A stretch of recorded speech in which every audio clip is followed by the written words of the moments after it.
karunya siakang dur si emen Naon gitu dulu rasa men. geus teu boga imah hirupna teh kepuguh lontang-lantung ka di dieu tepuguh tujuan. Oh, nu kitu teh nyi mun ceuk lagu mah ngaranna teh Going Where the Wind Blows.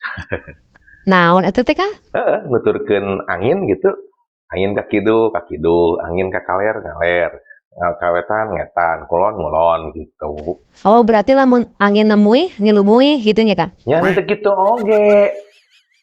Mun angin muter henteu eta mah istilah hungkul. Jadi nuturkeun angin lamun dina bahasa urang mah teh nuturkeun indung suku gitu. Nutulkeun indung suku, pamangna indung sukuna ka mana Kang? Ai indung sukuna mah napal dina sukuna. Nyariin apa majang naon atuh dituturkeun Kang?